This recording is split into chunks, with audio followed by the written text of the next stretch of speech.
Hello, welcome to the Wiscard of Oz. I'm Marcus, And I'm Sophia. and we have a very exciting episode today. So, we just got back from the NIASP conference, which is the New York Association of School Psychologists. So we went there and uh, we got there Wednesday and left Saturday afternoon. So it's like 2.5 days of sessions, and there was a lot of great sessions offered, and we went with one other person from our cohort, and a lot of third years were there, and a few first years were there as well. But we had a really fun time. Um, yeah, what did you think, Sophia? Um, I mean, personally, I loved it. It was nice to spend time with the people in our program in what felt like a non-academic setting, even though it definitely was. It's just different from being on campus, I guess. Hmm. I feel like I learned a lot, and it was pretty good for some different perspectives on things that I don't think we would have found not any other way, but in class and in our sites and such. Yeah, yeah, I definitely agree that it was good to spend more time with the people in our program, and I felt like I got to know them better than I have, even though Mhm. I spend a lot of time with them. When you're with them all day and all night, pretty much, it gives you more bonding time. And we're also able to spend more time with our professors and see them in a non-professional setting because we would go to happy hours and dinners with them. We had two of our professors there, so that was good to get to know them on more of a personal level, and that was a really rewarding experience, I feel like. And I think it just like bonds you and makes you feel more comfortable talking to those professors in the future. Right. I mean, I think we were all pretty, maybe not the first years because I haven't had one of them, but I think we're all pretty comfortable with those two anyway. It was just, it like humanized them in a way, I guess, to see them like socialize with other people that they knew for years and years now. Hmm. Because I feel like we hold them pretty high up on a pedestal, like they know everything and they are like schools like gods, basically. Hmm. But to see them as people was really nice. Hmm. And like to see Dr. Story wear jeans, that was a new one. She's always very professional. Yeah. So it was nice. Yeah. And I really liked having those conversations with them, even if it was like when we were at the um, kind of dinner slash happy hour the first night.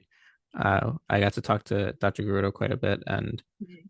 there was a question I wanted to ask about dyslexia that I finally got to ask him. So I was talking with Lauren and Dr. Garudo and his friend who was also there, and we just got to talk about his thoughts about dyslexia, and um, it was a fun experience. We also got to talk about non-school psychology related things too, but I like just having those conversations because you never really get the time to have the conversations you want to have with your professors because they're very busy people, and if you're with them, you're doing it for class or for Dr. Gruda, we never see him anymore because we don't have him for class.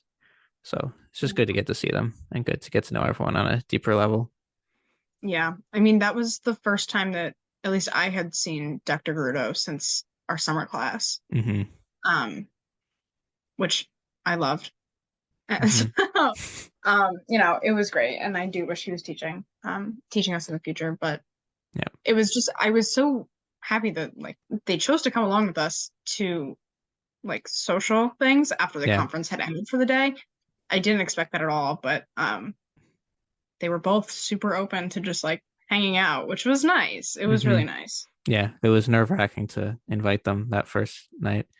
Yeah. But they were both very happy to come along. And even though it was very hard to find a place to eat at in Saratoga for some reason, um, Yeah, I think that's the off season. yeah, I don't know what else it would be. yeah, yeah. But it was a fun time. What was your favorite part of the conference? Um, I don't know if I could pick just one. I think, of course, like we said, the like program bonding was really nice. Like the three of us shared the shared the room. That was quite the experience. Hmm. Yeah, we had Anna with us. Yeah, and it was great. I would have definitely preferred that over staying by myself.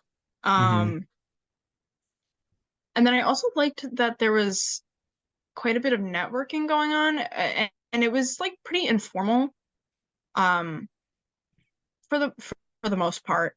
But like I was able to meet more students from other programs, which was nice because like personally, I don't know anybody in a different program, um, like somewhere else. So it was nice to meet other students and like get their perspective and see what they're learning in class and um just kind of compare them and see what we're doing and how it'll be different in the field. If I'm working in a school with another psych and they have a totally different education, it's just like I guess I didn't think about that before this weekend. Hmm. So it was interesting. Yeah. I think my favorite part was getting to kind of piggybacking off what you were saying, getting different perspectives and being in an environment where we're all interested in the same things, but we all have different perspectives and we're all bringing different things to it. So it's really a learning environment. Like we heard that one of the other programs is learning projective tests and using those in schools, and that's not something that we're doing. So Hmm. it's a different perspective, definitely. And then we got to hear from a lot of big names in the field that are experts in what they do. And that's a good perspective to get too. And they all kind of have different ideas of what's best practice and what's not. So we get to hear all those different sides of it. And then we get to hear from our professors too and their thoughts on these types of things. So, and also the different people in our program. Like I got to talk to some of the third years a lot more than I ever have before. So I get to hear about what's going on in their internships.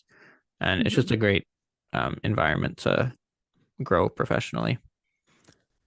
Yeah, I think it was great, and I would encourage anyone who has not gone to definitely check it out. Even Hmm. our own cohort, we couldn't really wrestle them all up, but Yeah. it was awesome. Would definitely Hmm. recommend. Yeah. All right. And then what was your least favorite aspect of the conference? I mean, it has nothing to do with the conference really, but the lack of sleep was horrible. I sleep like 8 or 9 hours a night, and we were cutting it to like 6 or less, which is something I haven't done since like the last semester of my undergrad. Hmm. um, so that was really rough. But otherwise, I don't think I have that many complaints. I really liked it overall. Good. Um, yeah, lack of sleep definitely. I mean, I get less sleep than you do usually, but it was difficult to. I had a lot of extra work to do, so I ended up sleeping very few hours or 1 hour for a couple of those nights. So lack of sleep definitely, and also just sessions that I wasn't as interested in. So there's a lot to choose from, and you never know what to expect. So if there was a session that you chose and you weren't as interested in, then that uh, could be a bummer that you missed some other sessions that you would have wanted to see. But for the most part, Right. yeah, for the most part, they were all pretty good sessions. So yeah, it was a great experience, and I'm hope that we'll both go again in Syracuse next year. I would like to. We'll see where I end up. Hmm. I'll probably be there anyway. Yeah, and the CRISP grant paid for everything for me for travel and registration fees and everything, food Mhm. and my hotel room, which Sophia and Anna got to stay in. So they really lowered the cost for us. And it's also lowered for students if you volunteer, and members have a lower rate. So there's options there, even though it's still expensive. Mhm. All right. So we have some very exciting guests today. Dr. Story connected us with the president elect of NASP, Dr. Peter Faustino, and he connected us with the past president of NASP, Dr. John Kelly, and Dr. Jack Naglieri, who's a very big name in the field, and he's worked to develop some of the tests that we use and some new tests. And he created the past theory of intelligence. He's a very big name in the field, so it was very exciting to meet him, and it was an honor to talk to all three of them. So Mhm. I'm very excited for that conversation, and hope you all enjoy it.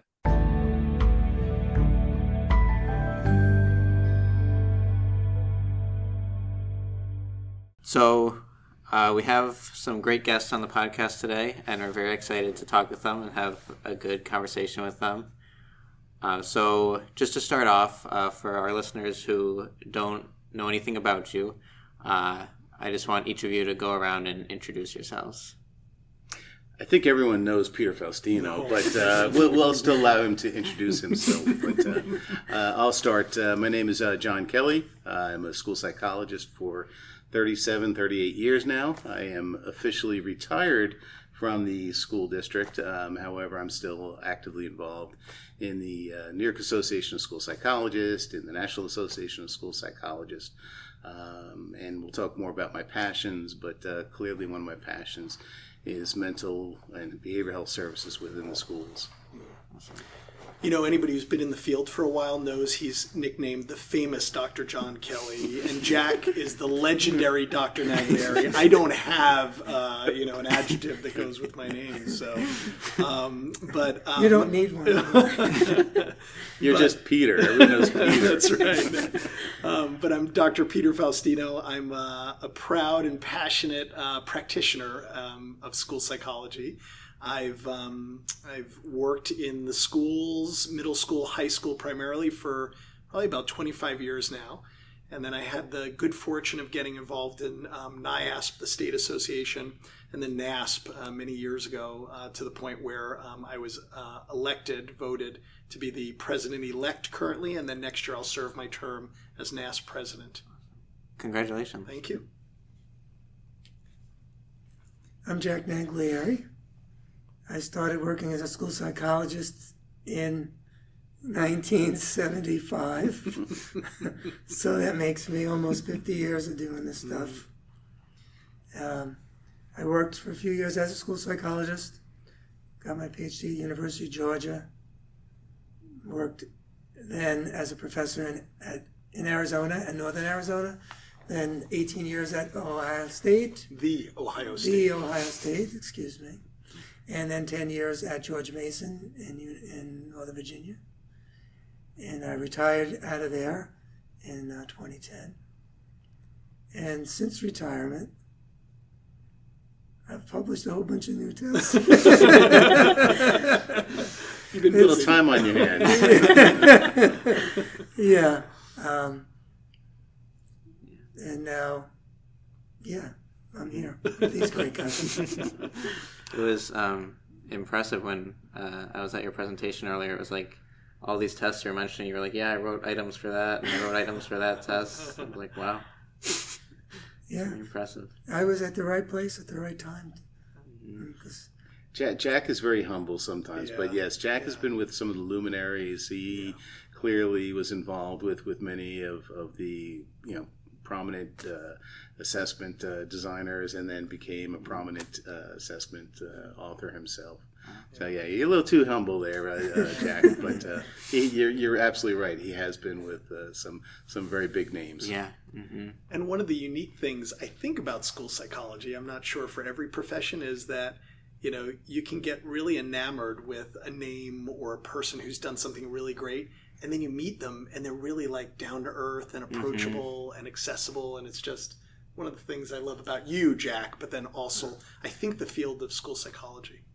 It's such an important point, and I often try and talk to graduate students about that, because at times there is that reluctance. There's a little bit of intimidation factor that comes along with trying to meet someone who's maybe well established or well known within our profession. But invariably, I remember when I was a young school psychologist, and even now, kind of meeting some people that are just, again, big names within our field. And Peter's absolutely right. The sense of openness to having conversation, sharing thoughts. We're kind of all passionate. We're all in it for the same reason. So I think it's really important for grad students to kind of hear that. Don't be afraid to kind of approach others and reach out. Email, approach them at conferences, things of that nature. Yeah. We all share that openness with people in general, whether it's the people at the restaurant or the people at this scholarly environment of people who have advanced degrees and all. And I think that's really very important. If you think about school psychologists should be somebody who likes people, who's approachable, who listens, and does everything to learn and advance. Definitely, yeah. And I had that experience yesterday of meeting you when I knew your name before I met you, and we were planning ahead of time what presentations we would go to. And I was like, we got to go to this one because that's a big name. I'm excited to hear him talk. And then just to meet you spontaneously was very exciting. I'm happy about that. You see, he didn't say John Kelly. Yeah. He was like, those weren't the names. he was like Dr. Naglieri and two other guys. Yeah. And Former crew. presidents. I'm just the Naglieri in between two presidents. That's right. Come on now, you guys. Yeah. You both have had, and you will have, so much influence. Being president of NASP is a big deal. Yeah. It's really something that I have a lot of respect for you both to do that, to want to do it, and to do it. And I know both of you. I've said to John, I thought he was terrific. I know you'll be terrific as well, Peter. Well, we all make our contributions in different ways. Yeah, that's exactly my point. It certainly it was an honor to be president. Absolutely. So yeah. Well, it's an honor to have all three of you on the podcast, so thank you so much for taking time for this. So our first main question is going to be for each of you. What area in school psychology are you most passionate about? When I first started right out of graduate school, I had a unique opportunity with a student who at the time was not diagnosed with autism because 25 years ago, I don't think we knew as much as we do now. We didn't have the same level of awareness. But in hindsight, that student was, on the spectrum and incredibly neurodiverse. And I was hooked on that particular student, trying to figure out the behavior and just the way her mind worked. And I've made that a passion of mine through school psychology for the last 25 years. I've just delved into the world of autism and autism spectrum disorders, and I've seen so much growth over the last 25 years that I often say I feel like I had a front row seat for a moment in school psych history or in education. So that's probably the one at the top of my list. I've always been interested in how people learn, why some people learn better than others, and I got interested in that when I was teaching guitar when I was 16 and teaching all my students, and some really learned and some really didn't. And I tried to figure out why. I would ask them, how much did you practice and all that kind of stuff, but I used the same book with everybody. Some people got it, and some people would clunk along. So when I went to college, I just resonated to psychology. But when I started practicing, I realized that the tools that I used provided me a view of the person. But as I would use one tool or the other, I would get a different view of the person. And then I got to the point where I was dissatisfied with the tools that we use to measure intelligence, for example. And then I had the opportunity to do something about it. And somehow, I don't know how, I was able to build tests. No one ever taught me. No one ever taught any of us at the University of Georgia. When Alan Kaufman said, does anyone want to help build a KBC? I said yes. And I remember thinking, you don't know anything about that. But that didn't stop me from saying yes. And I did. And Alan would come to me, and Alan gave us a big picture, and I would come in with a couple of ideas every week. And he'd be like, where'd you get these? I said, oh, I was waiting for the bus, and I just got this idea. And he said, this is really nice what you did. I said, okay. And it was one thing after the other, one thing after the other, one thing after the other. And I wrote a lot of the original KBC subtests and all the items in them. I don't know. I was just able to do it. Wow. And that's what I really love. I love seeing a need and doing something about it. I don't want to just research a problem. I want to present the solution and the research that supports the solution. So that's how that's me. You know what I love? I mean, I love listening to these conversations because you get the sense of the different perspectives and kind of where we're all coming from. I think as I listen to Peter and Jack, I think about kind of my area of passion and you know, anyone who has heard me speak in the past knows that I often say that relationships are the basis of everything that we do. And so I'm really passionate about school psychologists kind of recognizing and valuing the relationships that we develop, whether it be with the students that we work with, our teacher colleagues, administrators, families, with each other, to really honor those relationships and acknowledge the power that one individual can truly have in another person's life. And I know it sounds, you know, a bit, I don't want to say corny, but you know, it sounds a bit idealistic, but the reality is we can be extremely powerful in someone's life. It can be transformative in many cases. And so my passion throughout my career has really been to try and focus on and honor those relationships that we build in our professional career and recognize again the power that we have based upon those relationships. Thank you. The power of one. The power of one. That was my presidential theme, was the power of one, and kind of, you know, acknowledging once again the one individual and how that can really be transformative in someone's life. Yeah, That's amazing. So on the flip side, we also wanted to know what you're all most passionate about outside of school psychology. Cooking. Eating.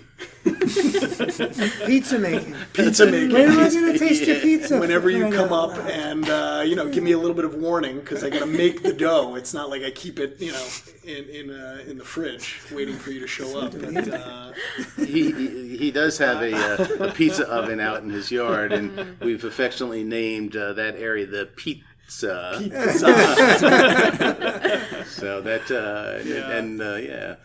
yeah. No, I mean, I think I grew up in a, you know, Italian household, and I think my mom wanted 3 daughters and she got 3 sons, and so we were in the kitchen from as long as I can remember, and I'm so grateful for that because there's just a passion in food and in the conversations and in the, you know, the connections. I mean, you talk about relationships. Our Sunday dinner table was all about relationships with cousins and neighbors and all of it, and it just centered around food. And so as I got older, I learned I could cook, and so it just became really a passion outside of the workday. And right now it's been my therapy.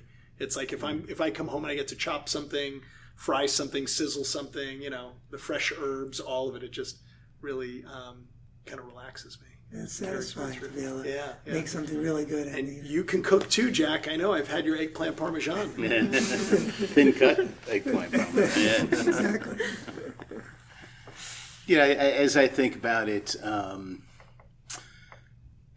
of something that I try and live my life by is what I call an outward bound life. And what I mean by that is giving to others. And I'm really passionate, you know, about living an outward bound life and kind of acknowledging the value of other people. You know, once again, going with the theme of relationships and honoring relationships in my life. And I'm really passionate just about kind of not focusing inward and kind of in a selfish way, but once again, try and be outward bound, and whether that be with friends, certainly my family, extremely important, but the larger community, and really caring about others in the larger community. And so for me, that passion is once again living an outward bound life. It's a nice way to describe it, John. Yeah. Well, I'm not sure how to answer this question because I have too many things that I love to do. I think that probably the most important one is to be with friends and family And from there, certainly enjoying food together like we've done, and certainly sailing with you guys.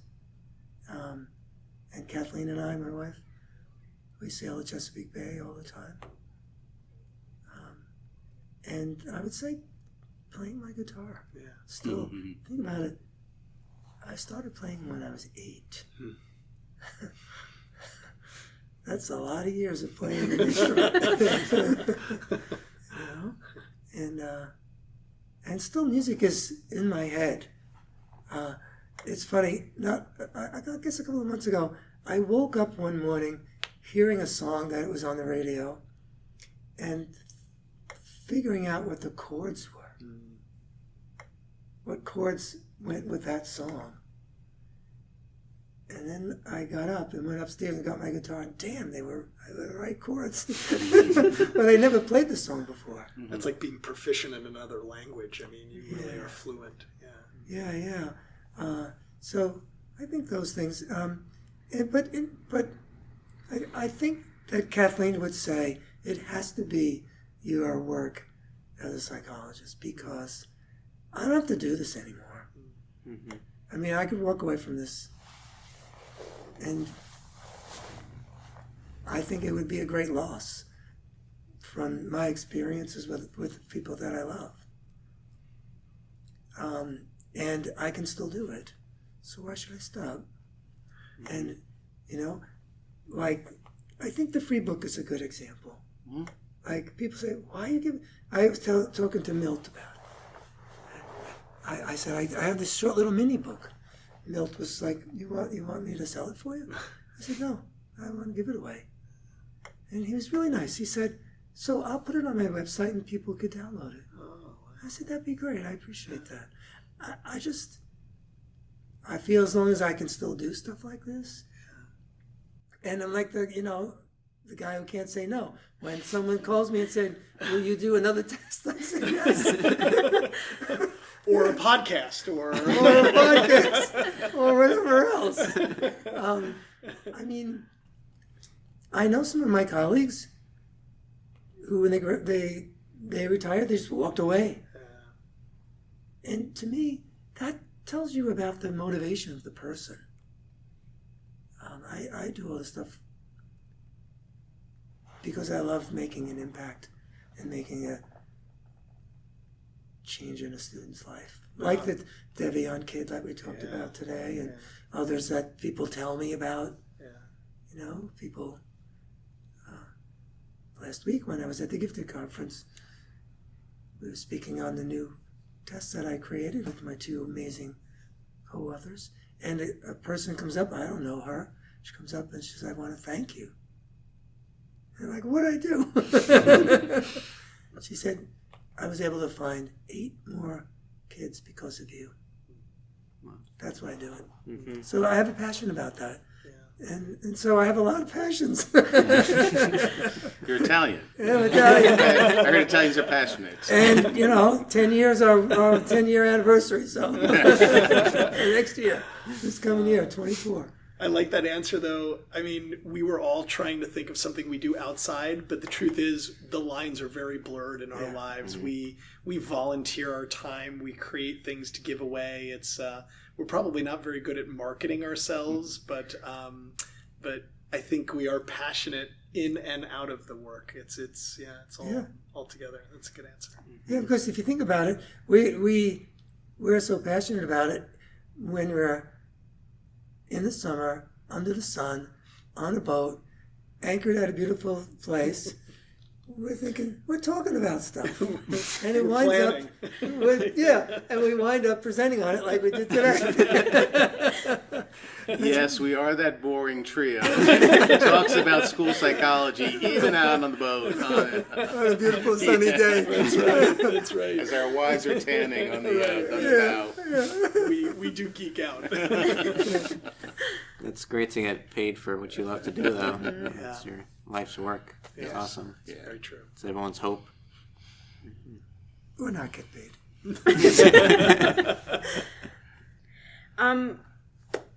For all of you, what so far has been the highlight of the NIASP conference up to this point? I know we still have another day, but the last 2 days have been pretty jam-packed. For this conference, for me personally, so I just spent the last year down in St. Croix. I retired from the schools I had worked in for 37 years. And to Jack's point, I remember when I was told Jack I was retiring from the schools, Jack said, so what are you going to do? What are you going to do next? And I said to him, I remember this conversation, I said, I don't know, Jack. I don't know what. He's like, you're not going to continue doing psychology? You're not, he's like really upset that I wasn't going to continue. I'm like, I don't know, Jack. I don't know. I'm retiring. I mean, that's the beauty of retirement. You don't have to have a plan.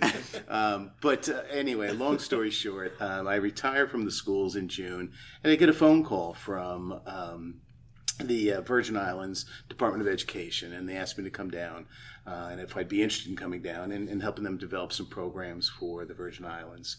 And so I just spent the last year down on living and working on St. Croix, and came back up over the summertime. So for me, this conference has been kind of a re-entry, a reconnection with people who I love.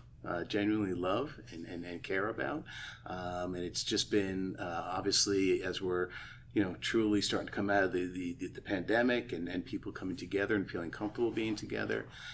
So for me, while there has been amazing professional development opportunities, to me, it's been those personal connections and being able to see people and spend that real good quality time and re-enter back into what we call stateside from the Virgin Islands. Yeah. I think I'm going to piggyback on that. I mean, I immediately was thinking about like the conversations I'm having with colleagues that is what just energizes me when I attend a conference like this. I mean, sometimes there's rich ideas in a workshop, but it's really the conversations after the workshop or at lunch or at the bar or talking like this that I think then the ideas start to get formulated about what I want to do with those things. And,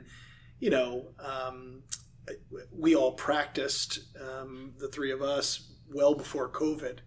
And I think when COVID hit, I mean, that was the thing that really got taken away. I mean, Zoom was pretty amazing as far as the technology that we were able to use to keep some connections, but not these informal conversations after you're leaving a workshop and you talk with some random, colleague or school psychologist because you both love the idea and you were in the same space, and then you walk down the hallway and then you make an introduction, and then that introduction turns into something or exchanging contact information. Zoom didn't allow us to do that. It was like we're on, maybe there's a little side conversation and then you leave the meeting. So for me, it is, you said connections and the conversations that I'm having with colleagues that just, I get to bring back all these new ideas that sustain me for, 6 months or a year. And then I got to come back to NIASP and do it all over again. And yeah, that's what I love.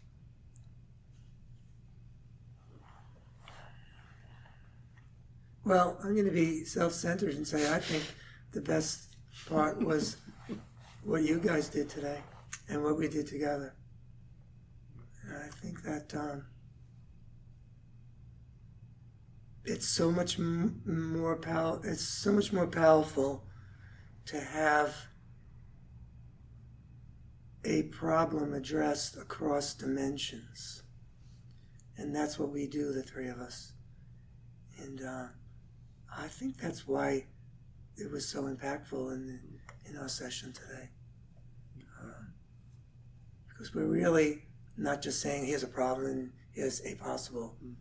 We're saying here's this big issue, and look at it from these different perspectives, and that should drive you to do something different, to advance, to change, to try to improve the field. Yeah, we've all presented on different topics in different ways, but I think when we're together, we really are trying to, and you guys were there to hear a little bit about it, the professional standards, the ethical standards that drive and motivate us, the research that is coming out about how we could do things differently, and then that practical piece of like, well, how do I actually do that next week as a practitioner? So we feel pretty good about it. Yeah. That's a great lead into our next question. because as you said, you guys gave a presentation today, and we were both there, and I think it's safe to say we both enjoyed it, and it was full of a lot of great information. It was about the history of discriminatory assessment and how practitioners can make changes based on that. And for me in particular, I'm looking to do a research project in this, as soon as I can, about assessment and bias in assessment. So co-authored with Dr. Jack Naglieri. It was. He can't say no. You heard that. You heard it. It's true. It was my plan all along. There you go. There you go. This podcast is a ruse. There's nothing being recorded. It's a prop microphone. So yeah, it was very relevant for me, but it's relevant for both of us and for everyone in our cohort and in our program, because we're learning how to give these assessments, and we're learning how to write reports on them, but we're not always looking at the bigger picture and seeing if we should be using them and how we should be using them. So I was just hoping that, I know each of you had your own little piece that you did today, maybe just talk about what you hope the audience took away, what the main takeaways were for you, and what you hope they learned today. I know you went first, Dr. Kelly, if you want to start. I'd be happy to, and I want to be responsive. I'm gonna reverse that for just a moment, and I'd love to kind of reverse and ask you, what did you hear? Like, what resonated with you out of what you heard today? This might be the part they cut. But it shouldn't be. No, I agree. I think I'm still kind of soaking it in. I've been taking in a lot of information this weekend. But I think it was the first time I really realized that our assessments aren't like these highbrow things that we should be leading our whole lives around and working with students on just at face value.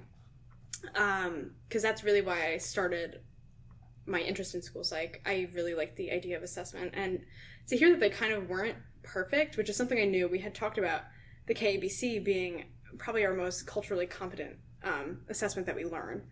I don't think I knew before today just how drastic the differences were, and I think for me that was the biggest takeaway. And I know we had, from our first years, we had a lot of questions about, now what should we be learning in our program, how should our program change in terms of the assessments we're doing, because we're learning the WJ and the WISC, and for those to be seen in a more discriminatory light, I think was interesting, because those are used so often in the schools, and now that we're starting to get placed in the schools, and like I've done an assessment already, I don't want to say on a real student, but it's very different from our friends and family, and to now look back and think maybe this wasn't even the right choice, I think it's gonna guide my thinking from here on out. That is powerful. Thank you. Very powerful. Yeah, it was kind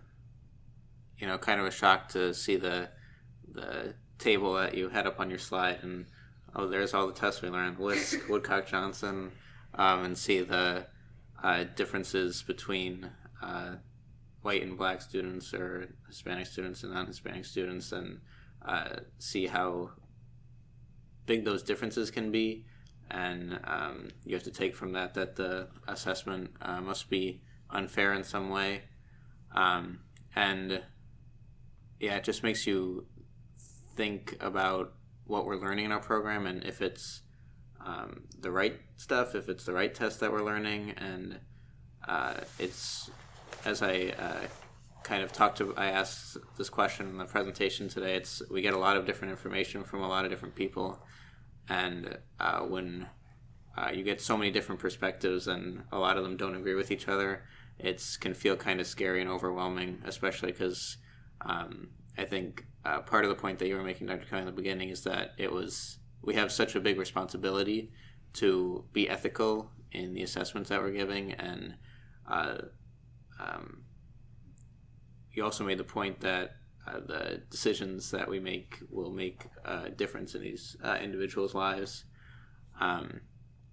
So when we have so many different perspectives, it's kind of stressful to think which one should we be listening to, and depending on which one we listen to, are we having a negative impact on the student's life because we're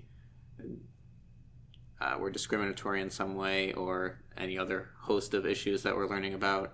So yeah, my main takeaway was that it's definitely complicated, and we need to take definitely a deeper look into the test that we're giving, and we can't just absorb what we're learning and just take that and trust it. We have to investigate ourselves, and we have to form our own points of view, which can be a long process, and I'm sure it changes over the course of your careers.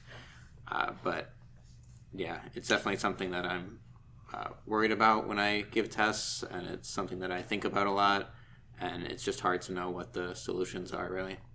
So first off, thank you. I mean, I appreciate you both being responsive and kind of, because we give these presentations, and there are times where you can kind of gauge the audience and does it resonate, and again, as Jack said earlier, I think we felt good about this particular presentation and the audience response to it, but you never know what people are taking away, what they're hearing. So I really appreciate both of your answers, and for me, I think that, and you both kind of touched upon it.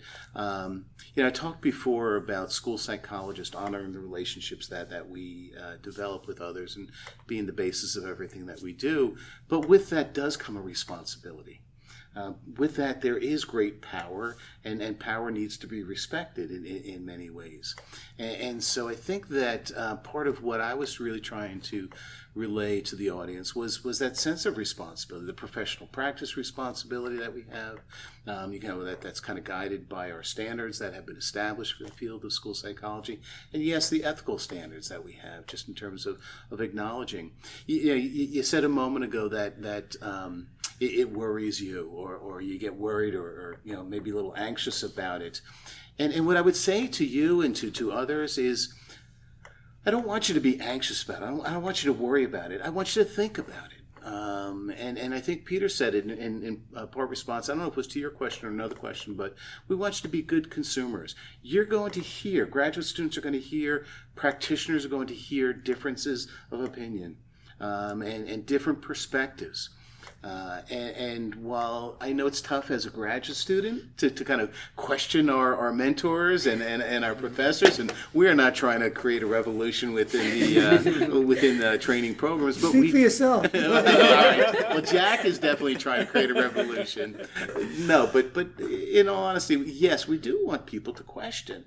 And think about, what are we hearing? What are we being taught? And really, what's the evidence behind that? Because I think you're right. We sometimes look at these assessments as these powerful instruments, and someone big created that, and it's got to have some validity to it. And we've been using it for decades now, right? So we get that. But it's more that sense of just being aware, questioning, thinking truly about the individuals that we're working with, and what is the instrument that I really want to use with that particular individual to get the best information that I can, based upon the referral question, based upon their needs, things of that nature. So that for me would be a big takeaway from today's presentation.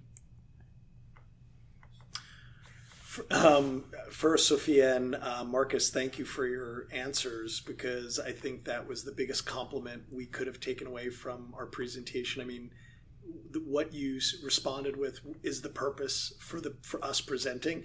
It's not about the applause at the end. It's really our hope that we're sharing a message. And I think my part of the presentation as a practitioner was advocating to be a catalyst for change and an advocate. I think about it a lot when a student comes into my office and I'm charged with gathering some information, putting a report together. And the purpose for me is to advocate on behalf of that student for either services or access to interventions or whatever it is that I think is going to help them grow and learn. And then sometimes that advocacy goes beyond my office or a meeting. It goes to the school building or to the community or to the state policies that tell me how I'm supposed to be doing things, or regulations that guide the work I do, or even all the way up to the profession or our federal government, that all has, some sort of influence that trickles down to the student that is sitting in front of me. And so I don't know if I said it as clearly. I mean, I tried to in the presentation talk about ways to have difficult conversations, building upon the great work that both of these gentlemen shared with our responsibility, and then the research and the harm that we could do. But I think advocacy on behalf of children was really what I was hoping to convey. And I think that for me, the most important part was expressed in the last slide. People need to really question what's going on and to understand where we are in our field, and to recognize the value of a theory of intelligence, which we don't have anywhere else. I mean, there's models, either factorial models, and there's just antiques. Because think about it. Binet was, the Stanford Binet was 1916. It's more than 100 years ago. And the whole CHC stuff, I mean, that's old.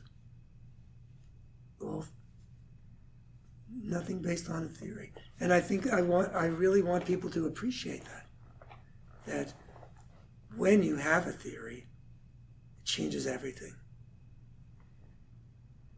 It gives you a better view of a person, and you can help more kids that way. So that's, to me, I think that's the big picture question, point. Let me ask you a follow-up question based on what you presented on. Yeah. So you've had a lot of criticisms about the Wisc. Yeah. And did I? Your main point was that intelligence shouldn't measure knowledge that people have acquired over time. It should measure thinking and your ability to think. So if it was up to you, since the Wisc is, like, at least in our experience, like the standard cognitive assessment that practitioners give in schools, if it was up to you, would the Wisc not be used at all? Yes. Same thing for WJ. Same thing for Stanford Binet. Same thing for differential ability scales. Mm-hmm. KBC is kind of in the middle. At least Alan and Nadine tried to do something different, but they never had a theory to guide them. Alan never had a theory. He had models that he liked, and they kind of converged into two things, but now he's merged it with the mishmash of other things. Mm-hmm. And you saw the data, how well it works. Yeah. So then you need to make that decision what to do. But you still think that if the cognitive assessments are done right, that they still have a place in schools? Not those cognitive assessments, but yours, for instance? I think they do. If you just want a G score, that's okay. You don't need to give a whole Wisc to get that. Mm-hmm. I mean, that's what the gifted tests that I created are about, measuring general ability. Mm-hmm. Right? But that doesn't help us as school psychologists, because we need more than that. And that's why past theory is so important, because past theory reflects abilities that aren't measured by any of these other G tests. Mm-hmm. That's why it works, because it measures more, and it measures it efficiently in 40 minutes. Yeah. You don't have to, it doesn't have to be long. Mm-hmm. It just has to be the right stuff. Mm-hmm. Well, and the piece I want you to talk more about, Jack, is the basis of past theory, and it's really based upon how our brain processes information. It's not, again, just some theory that Mm-hmm. Dr. Naglieri has come up with. Yes, he came up with the past theory, but speak to the neurological basis of the theory, because that's based on neuroscience. Mm-hmm. And I think this is where some of the more recent research in PASS has come out and really tied it together with more of the neuroscience behind it. Right. So thank you, John. So in the free book, I have an interview. How much is it? It's free, Peter. Free means no money. It's on. You can download it. And it'll only cost you how much electricity you use. At www.naglieri.com. Anyway, I have an interview. I actually interviewed JP, my co-author, for the cast. I interviewed him and asked him, "Where did you get these ideas?" And I already knew about Luria because I studied it when I was at St. John's, way before I met JP. I already knew about it. And he actually met Luria and heard him speak, and it was really fun to render all that in print. But if you think about it, doesn't it make sense to have a theory that guides your development so that you know what you need to measure and you need to know what to test? If there's 4 basic psychological processes that represent different parts of the brain, 2 of which are not included in any of the other models or anything. So, that's really important. That's why it's so effective. But it's about brain function. And Tullio's a neuropsychologist, and I asked him to create a table that has PASS and the most recent neural network research that's been done. And that's what he was able to do. So, yeah, Luria talked about it in Scientific American in 1975. JP interacted with Luria some years later. Luria actually wrote a letter to JP that we have in our book, on cognitive processing. I think that was, can't remember the date on that one, but it's in the front part of our book. Luria complimented JP for what he was doing, trying to take Luria's theory and make it into a cognitive processing theory. And I know how passionate you are on this topic. You would welcome a theory to come along and say, this is better. This connects with the neuroscience that we know. But at this moment, this is the best information we've got, and you've done something with that. And I think you'd even welcome, someone to challenge your theories and say, but I did some research and you may not be right or wrong on all these parts. I know you're craving it. You just want what's good for kids and good for the profession. And I think that needs to be said, that it's. If we can add to PASS or someone else, there have been other theories. Look, Bob Sternberg has a theory, never operationalized it effectively, right? Howard Gardner had a theory the teachers talk about all the time. Kathleen talks about it, drives me crazy. And I say, what good is a theory if you can't measure it? What's the value of that? And then she gets really mad. But, no, think about it. You have to know when you've measured enough and when you've measured things that matter.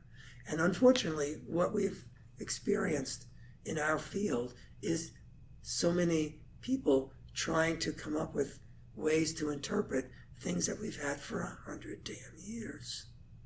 And that leaves out frontal lobes, it leaves out the planning and the attention part, 2 functional units of Luria, leaves them out. And yet, when we study past theory, we find that it predicts achievement better than any other instrument. George Giorgio showed that in his meta-analysis, 65 research studies. And he concluded that PASS explained achievement better than every other meta-analysis on all the other intelligence tests. So how is that possible? because we measure what's really important, even though we don't measure achievement. And remember, if you look at the correlation between the WISC and the Wyatt, well, or the WJ COG and the WJ achievement, they overlap in their content. So there's criterion contamination. So we can correlate higher with past theory, between past theory and achievement, without having achievement in it.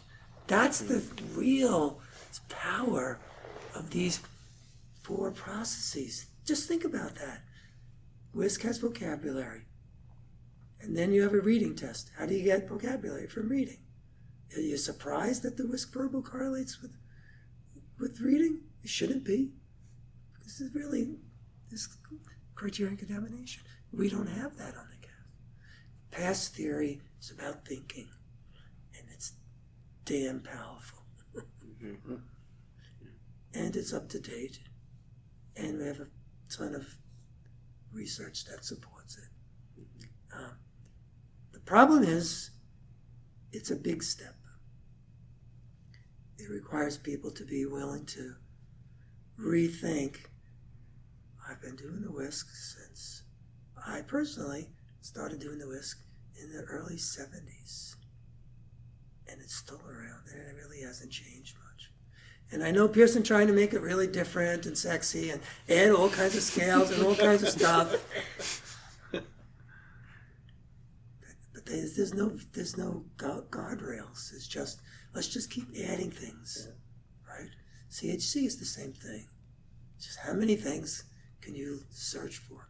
What did the gal call it? Jeopardy? Like a Jeopardy game? Yeah. I think that was really insightful.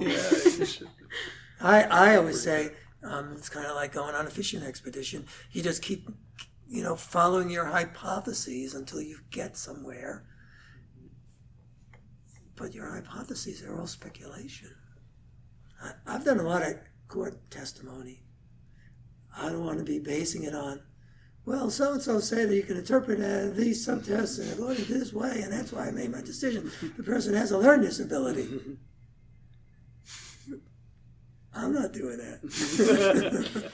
But I'll go to any court testimony and say, this student deserves to be identified as having a disorder in one or more basic psychological processes based on past theory with academic failure, despite good instruction and attempts to help the student that were good attempts, but they didn't understand how the student learns and where the weaknesses were, what the strengths were, what strengths to use to manage the weakness. That's what we do now. Some of it feels very connected to the social justice efforts and initiatives that are out there too, right? I mean, it's a process and an outcome, right? I mean, some of what you're describing is the journey, the process, and other parts are, we need an outcome. We need something to use. Something that's fair and equitable. Yeah. Do you have any idea how many practitioners are using your theory? More and more every day, I can tell you that, from the reports that we get from the publisher. And more people are using it. And, there are obstacles because it's a big step. Yeah. It's funny, because in the gifted world, what we did was not really a baby step, because we did a lot of innovative things, but we kept the basic concept, general ability, verbal, nonverbal, quantitative, right? But that doesn't help us in school psychology. We need more than that. We need PASS for that. But that was an easier step, because people are familiar with it. But to go from WISC to PASS, and people don't even realize there was never any theory behind it, a WISC.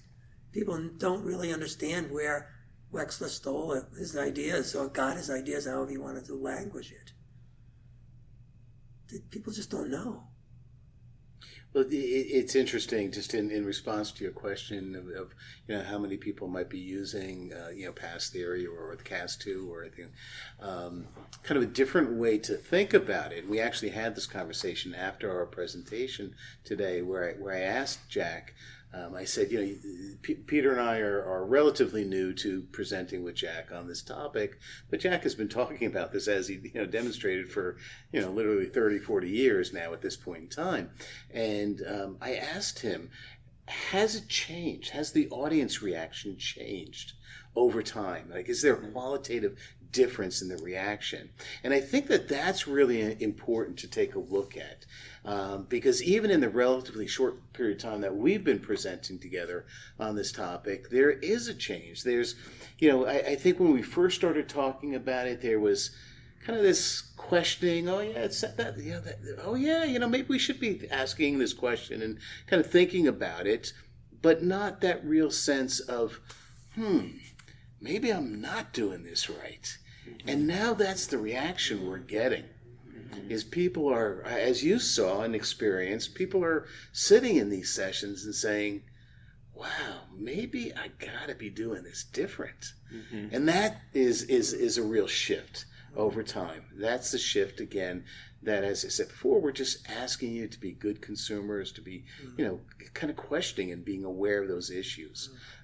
So while we may not be able to quantify how many are actually using, the instruments, it's the shift in the reaction and the mindset of those that are kind of beginning to think about these issues. Yeah, interestingly, I'm reflecting on this conversation and realizing that when I did the Massachusetts keynote, which basically lays out, here's where we are and here's why and here's what we should be doing. And then I did a 3-hour follow-up. There were a lot of people who stayed to hear, okay, we want the details now. A lot. And there was several hundred people there. And I've seen that more and more now, where people are really listening. Yeah. And it's not just because of the guitar playing. Although that helps. That helps. Well, maybe I can get your perspective on this. One of the first years in our program, Tori, she was listening to the presentation, and she was wondering if we should be learning your test, the CAS, too, in our classes, because in our cognitive assessment class, we learn the Woodcock-Johnson, the WISC, the WACE, the KABC, and the DAS. And she said, shouldn't we be up to date in learning this new test if it has so much research behind it and if it's less biased than the ones we're learning now? What is your perspective on if they should be teaching it and what the steps are for getting graduate programs to get with the more up-to-date research? I was going to say, well, Jack might be a little biased. I think we could predict the answer there, but I will. I don't think it's biased, by the way. No, it's not biased. You're right. You're right. It's passionate about the product. Preference might be Yes. more than bias, because bias implies error. You're absolutely right, and I like what Peter just said. You're passionate about the product. But no, all joking put aside, I'm an adjunct professor as well, and love the work that I do in the graduate program that I work in. And I think that every graduate program has its bias or its slant in terms of what we teach our graduate students. And I think that that's just a natural byproduct of who's at the university and what's the perspective of those individuals.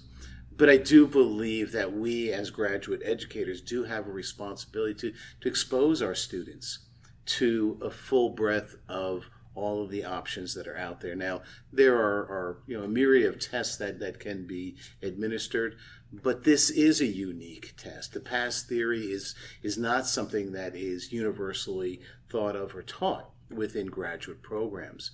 And so my answer would be, yeah, I think we need to learn more about it as graduate educators. We need to understand truly what and that's why I wanted Jack to talk a little about the neuroscience before, because I think that that's a critical piece for us to understand on what this is based upon.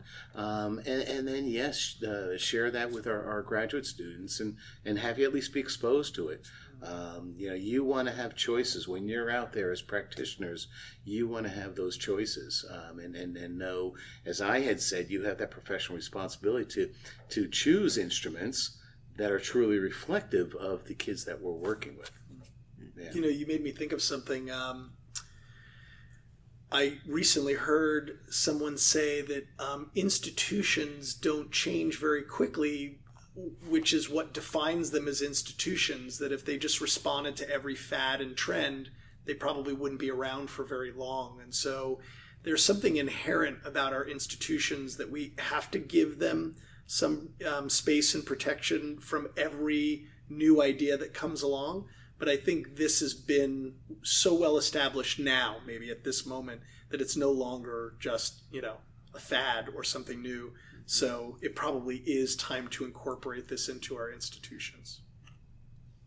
And again, I want to let you respond if you want to, Jack, but you asked a really good question of how do we have these conversations? And I believe I said to you, Marcus, during the presentation, never diminish your role as graduate students. Yeah. And I firmly believe that.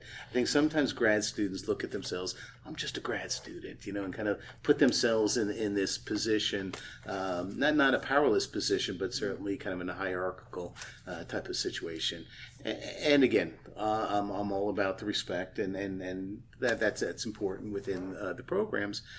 But it's also okay to talk to your professors, to question.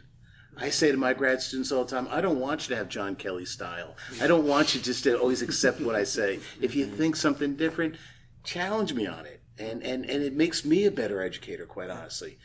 Because, it's sometimes when I'm challenged, it makes me think a little bit more about what I'm trying to convey to the students. So you do have a role. You are powerful in that way of hearing new information, bringing it back, and maybe being that agent of change within your programs. So absolutely, you do have that role. You do have that power. And it's a conversation. It's just a conversation. You may not get the reception that you want. You might. I'm going to be very realistic with you. But at the same time, I think it's worth having the conversation. Mm-hmm. Yeah. And I apologize. One last thing. I'm going to give a shout out to your program. Yeah. Oswego is a progressive program. You have some excellent professors that are in there. Yeah. Again, a shout out to Dr. Story and then the work that she does. And she's on the forefront of doing some very innovative work as it relates to reading, obviously with the Reading League, things of that nature. So, for your program in particular, I think you've got a good shot at having this conversation. Okay. Yeah. Awesome. Did you want to respond, Mr. Naglieri? Yeah, sure. So when I taught assessment at George Mason, I started with the CAS, and then I went to the WISC, and students were visibly displeased because it was hard to do, and they're like, so how do we interpret this thing? What does it measure? It was really palpable. And I should have anticipated that response, but I was really surprised by it. I think you as students, you need to make it clear that you want to use the most equitable test, the test that all the things that I've mentioned that it does, and not the least of which is the connection to intervention, which I really didn't even talk about. But I think you need to say to your professors, we want to learn this instrument. Why wouldn't we learn it? What would be the obstacle? Can't get it? You can get it. ProEd provides discounts and all that kind of stuff like all the other publishers do. Yeah. It's just a matter of, do you want to just be churning out the old stuff, or do you want to do something new? And if only for equity, that should be a motivator, in my opinion, because equity is so important. And it's not just about black and brown kids. It's about anybody who hasn't had opportunity to learn, regardless of what they look like. Yeah. And if it's just a small story to maybe make you feel a little better, in one of our classes we learned about the different theories of intelligence. We had a textbook that went through a bunch of different theories, and we had to pick our favorite theory and write about it. And I remember one of the theories was past, and I picked that one and wrote about it, and so I remember your name. So we're at least being exposed. Yeah. There you go. Yeah. That's great. As it should be. We found kind of a lot of advice already, but if you could sum up just a piece of advice to give to grad students that are about to enter the field of school psychology and kind of what they should be taking with them. I think I said this during the presentation today, where I firmly believe that graduate students, there's safety in looking at yourself as a graduate student. There's safety in looking at yourself as someone else is above me, someone supervising my work. And well, all that is absolutely true. And ultimately, it's my responsibility as a professor, your professors, to oversee the work that you're doing. I really talk to graduate students about beginning to look at themselves as the school psychologist. Any of my graduate students will tell you that I'm forever saying to them, "You're the school psychologist, tell me what you think." Because I believe that it's a mindset. It's how we look at ourselves and our role. You know, I use the line of there's no magic with the conferral of that degree that automatically transforms you into being a school psychologist when you earn your degree. It really is about how we look at ourselves. And so as graduate students, what I would really implore you to do is really begin to look at yourself as that professional. Look at yourself as the school psychologist. And yes, while you're still learning, I'm still learning 37 years into the profession, but look at yourself and really begin to think of yourself as that school psychologist. Thank you.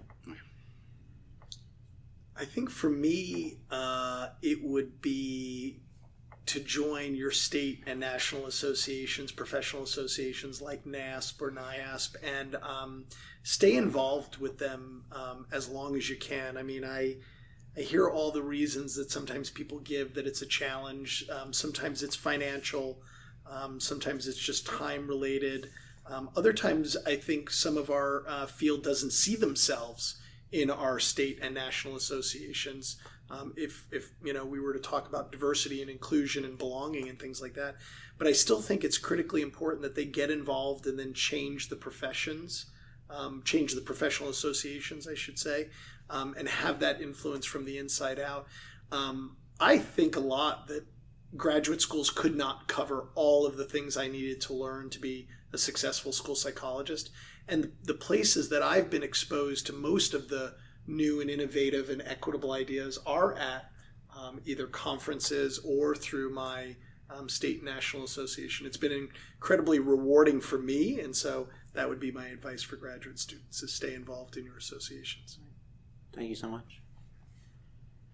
I think I would say it's critically important to ask the question, where's the science? Because to be a good practitioner, you have to know the science. And that would apply to all aspects of everything that we do as school psychologists. And I think too often we don't ask, where's the science, where's the evidence?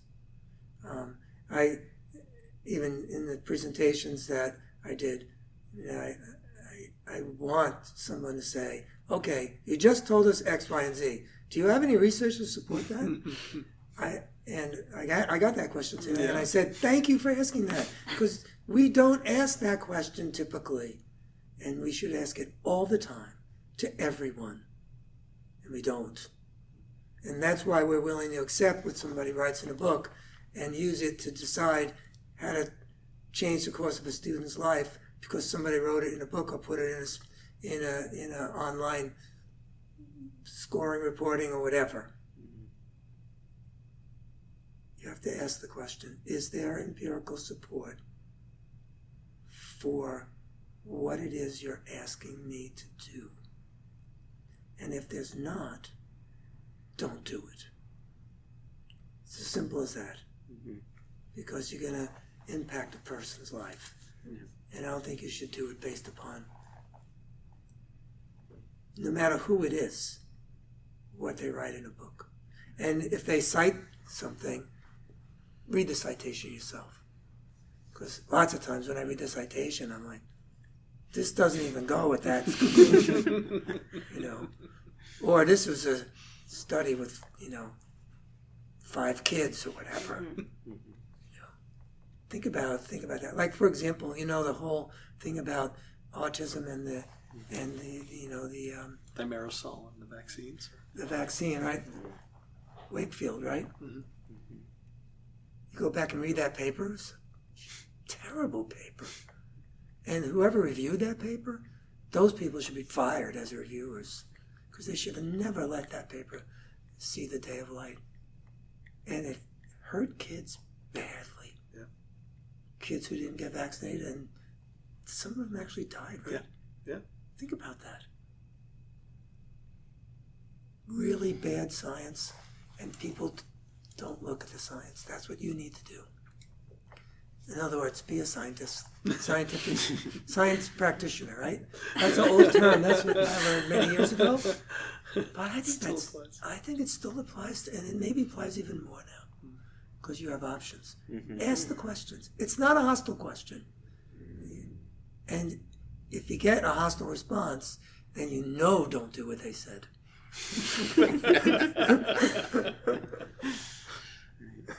That's all great advice. Thank you all so much for taking the time to chat with us. It's an amazing honor to have all three of you on. It was really enjoyable. Thank you so much.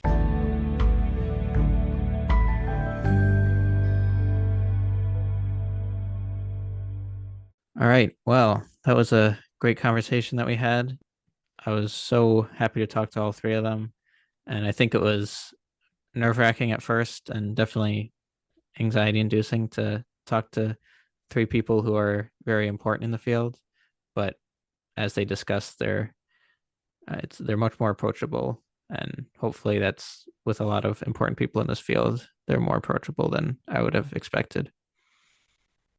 I think because of the nature of what they do and what we will do, they kind of have to be approachable, even though they struck me as very frightening, because they hold so much power, not power per se, but like knowledge. Yeah, I was freaked, but like they're just normal people, which I think is something that is hard for us to deal with. Yeah, and I think their passion when they talk about stuff is invigorating for us as people who are about to enter the field.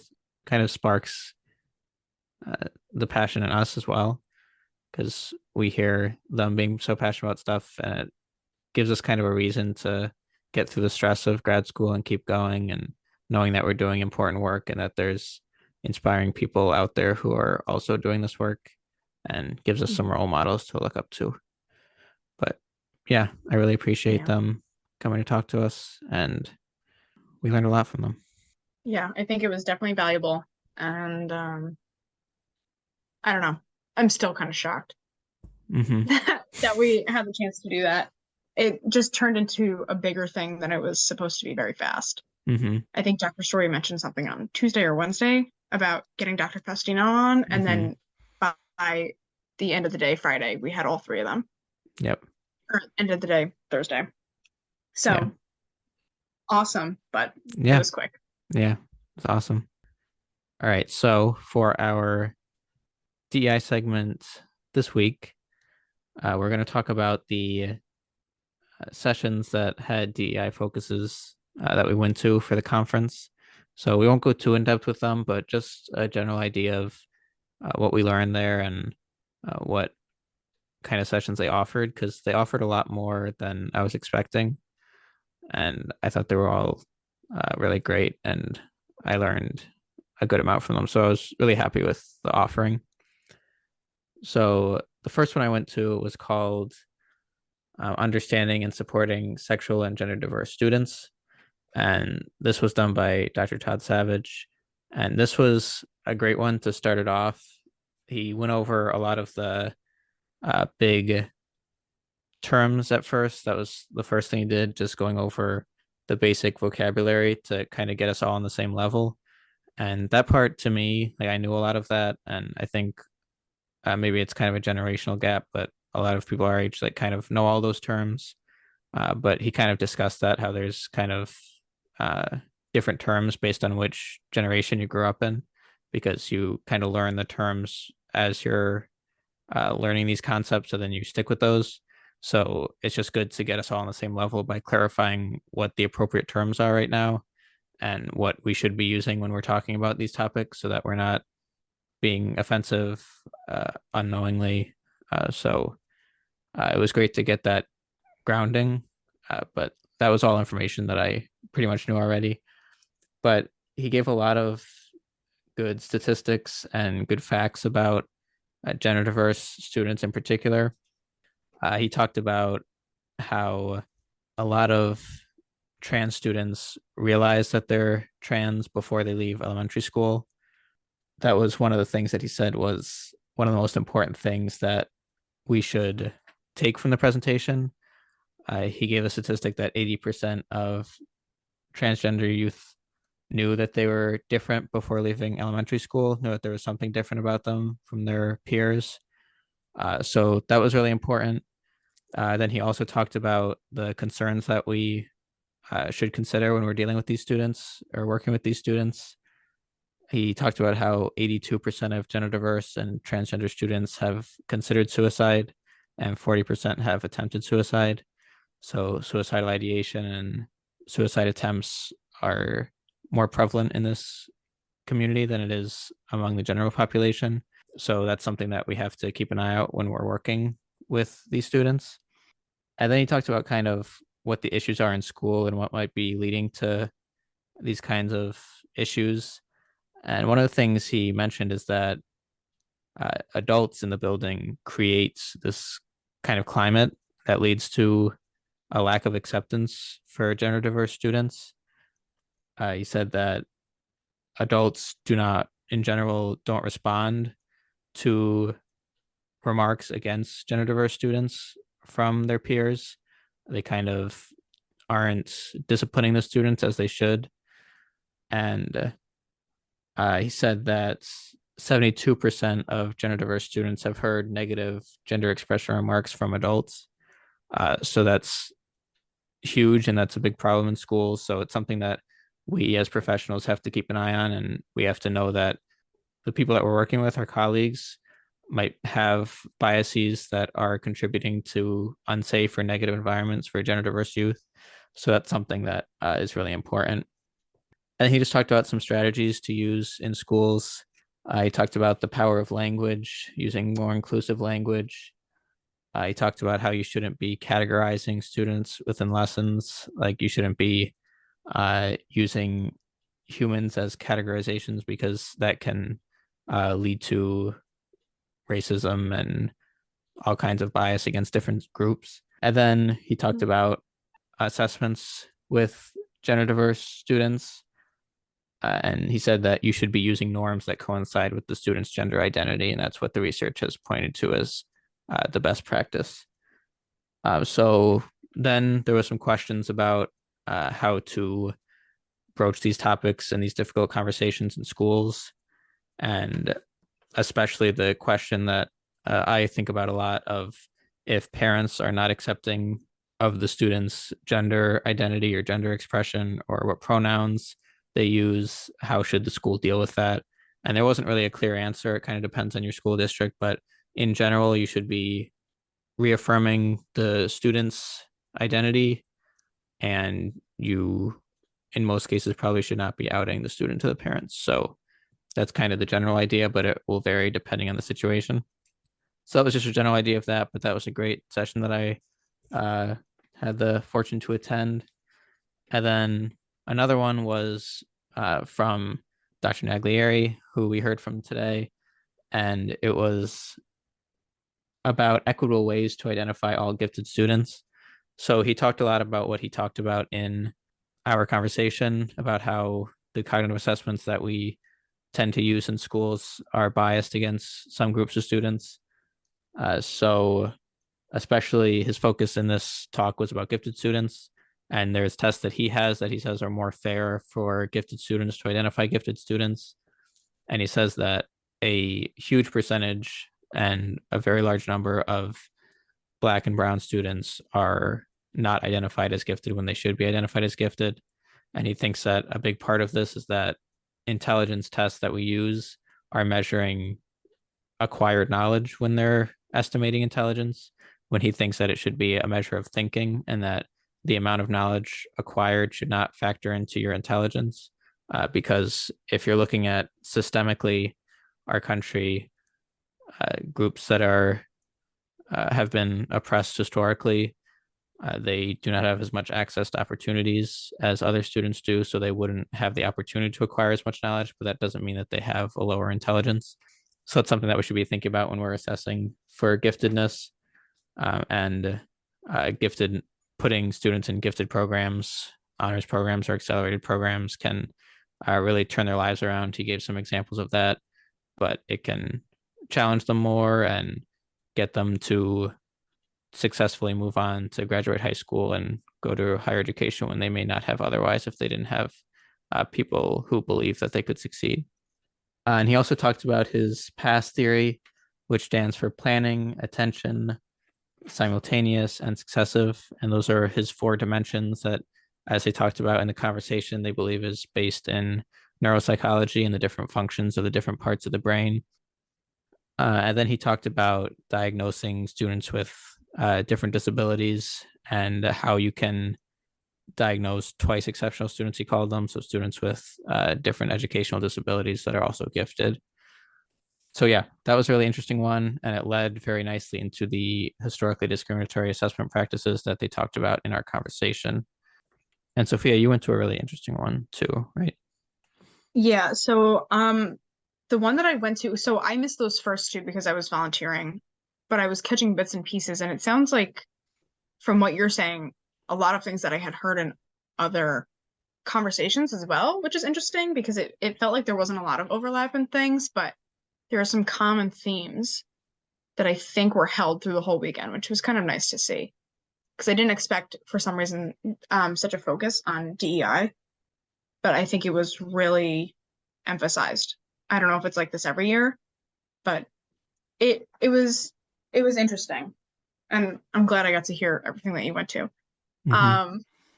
So I went to a session called Peer Aggression Towards Marginalized Youth, which was led by Dr. Jamelia Blake, and she was a phenomenal orator and really down to earth. And so she took kind of an uncomfortable topic and made it much more approachable. And so she started off talking about bullying, and she gave us some stats on bullying.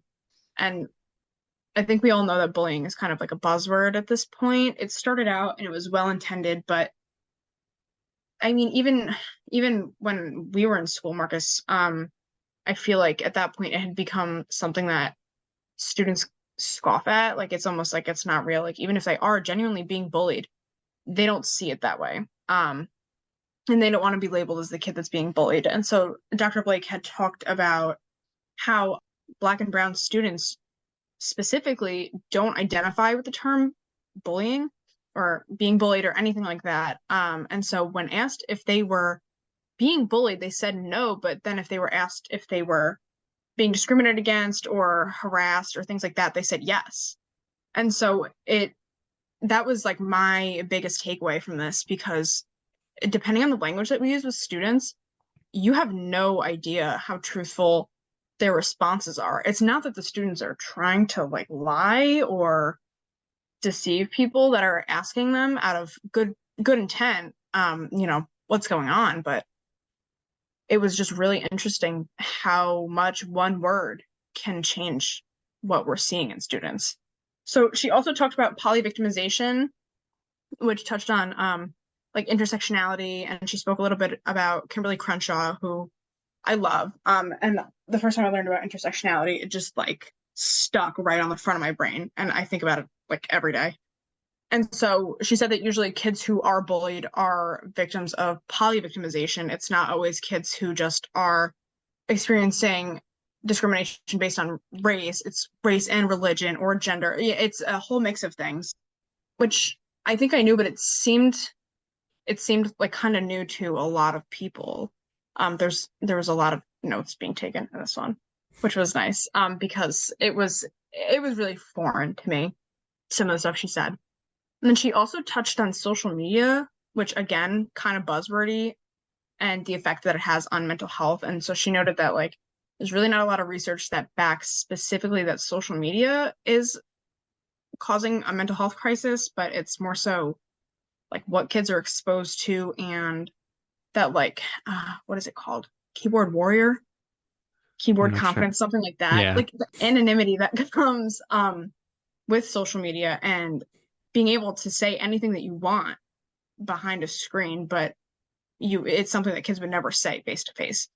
And so those are the things that really, really kind of get to kids on the internet. It's not about like the apps themselves. It's more so about what's being said and how things are being said. And so she said something pretty interesting. She had noted that she's not super up to date on technology and like in the know, but she had noted that YouTube was a huge site like for harassment and bullying, which I didn't know because I don't really watch YouTube, but there was apparently a lot, or there is a lot going on in there that can be seen as like straight discrimination and racism and things like that, that big influencers are just kind of slipping into their videos. So that was interesting because I know a lot of the kids that I work with in the schools love YouTube and they spend all day on YouTube. And I'm sure everyone listening and you feel the same. So that was interesting because I think personally I've always thought more like Instagram and Twitter and things like that. That's where cyberbullying would happen, but it might be hitting a different interface. So that was interesting. And then she also talked about intergroup marginalization, which was new to me. And so that's where two marginalized groups are discriminating against each other, or it doesn't have to be two, but a person who is in at least one marginalized group will hate on other people because of the group that they're in. And that's not something I've ever noticed or experienced. So that was really interesting. And then she also touched on questioning and how that can be harmful.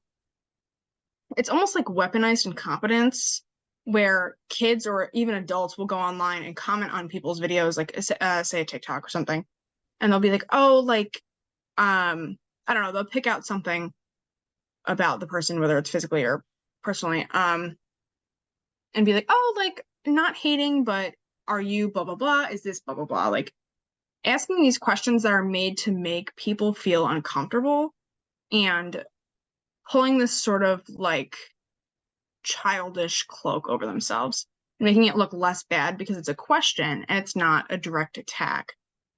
But Give an Dr. example Blake as that kind of question. I see like my TikTok is full of a lot of LGBTQ plus influencers on TikTok. It's just, I guess, my whatever. I don't really know why. But so people will go on those videos or on those pages and they'll comment and be like, not hating or anything, but like, why are you trans? Things like that. And it's just so vicious. And they try and cover it up with a question, which is, it doesn't make it any better at all. It's still very vicious and it's attacking this person and making them feel uncomfortable. And then they can either feel uncomfortable and not answer it, and then it's sitting there. And then other people can ask the same thing because it's unanswered, or they can put themselves in an even more uncomfortable position and answer the question and have to explain themselves, even though they don't need to inherently.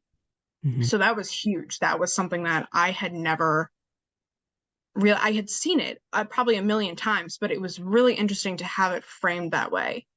And so I think that was a big part of the conversation. So overall, it was phenomenal.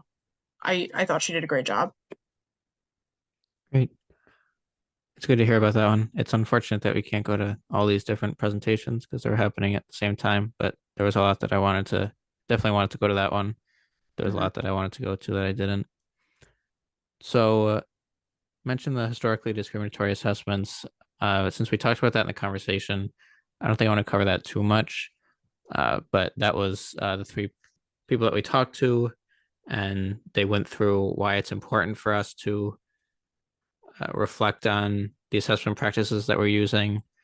And then Dr. Naglieri talked about similar things that he did in the gifted presentation about the bias that is in our assessments. And he kind of shocked a lot of us by showing a table of all these assessments that we have learned and that we use in schools, and how the scores are different based on between Black and white students and Hispanic and non-Hispanic students. So that definitely made a lot of people think. And I know that, Sophia, you said your school district is already considering making changes based on that. So definitely made a lot of people think. Yeah. I mean, I was lucky enough that my supervisor was there.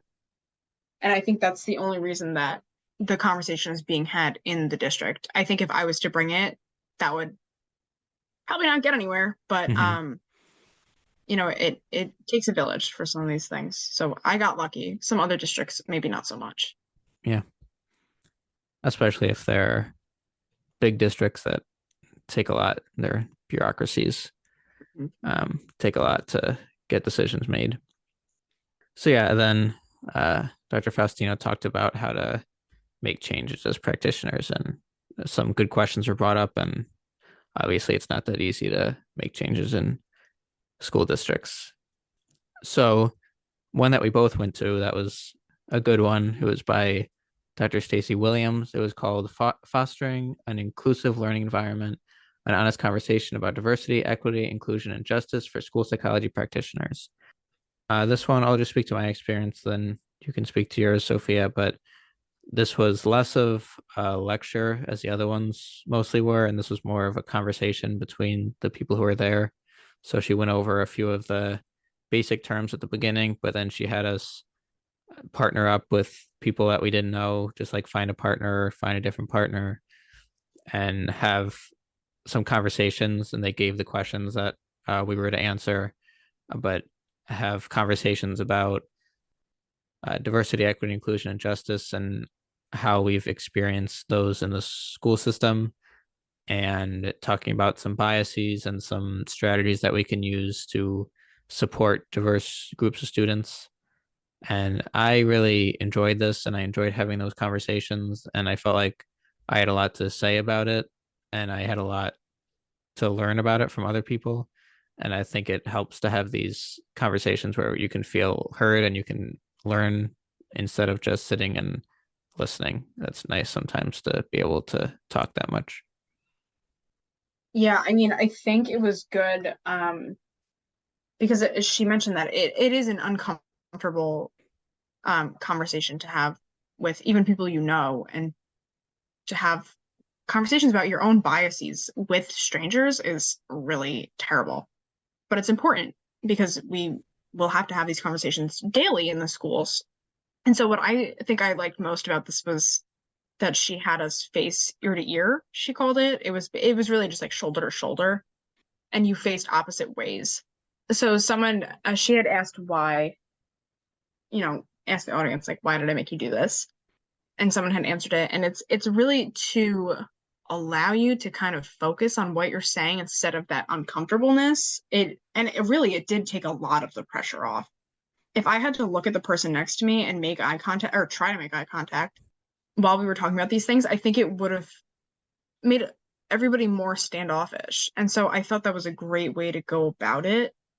And removing it from the lecture format, I think, was the best way to do this conversation, because it is so important. And just having people like raise their hands and answer questions and like calling on people in the audience, it's just not the same as making everyone interact with one another and get these different perspectives and share your stories. So I thought it was great.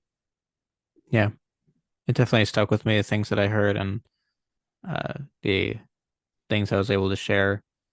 And it doesn't allow you to just sit and be passive. You have to put in the work and think things through and actually talk about this stuff. So I think it's a great strategy for sessions like this about topics like this, as opposed to like we went to one about 504 and accommodations that wouldn't have really worked for that kind of session. So it depends on what kind of topic you're talking about. But I think this format works really well for DEIJ topics. Yeah, definitely agree. Yeah. So yeah, those were the main sessions that focused on DEI, and they were just really great. And I really am grateful that NIASP offered so many, because I feel that there's a shortage of how much we're able to learn about these topics in our program and probably in all the programs. And one of the focuses of this fellowship is to increase awareness of that and to address some of those issues. So it was an important learning opportunity there. And I'm just so glad that I got the opportunity and that a bunch of school psychology practitioners got the opportunity to learn about that stuff so it can be hopefully spread throughout the schools. Mm-hmm. Yeah. So I really enjoyed our conversation. I think it was a great conversation to have. And I'm just so, as I said before, I'm so honored to have talked to those three individuals and to have made that connection. I think it was a really great experience for us as we embark on our journeys as school psychologists. Definitely. I think we both are very thankful for that. I would have never in a million years thought that we would have a conversation like this. And like, this was our first time going to this conference. And this is a huge honor and a huge, almost like accomplishment. Like, to be able to talk to these people in such a close setting, I'm very, very, very thankful. It's very exciting. Yeah, it was such a great experience. So I hope everyone enjoyed that conversation, and I encourage you, if you are in the field, to go to NIASP next year. It's a great experience, and it's in Syracuse, great city. All right. Yeah.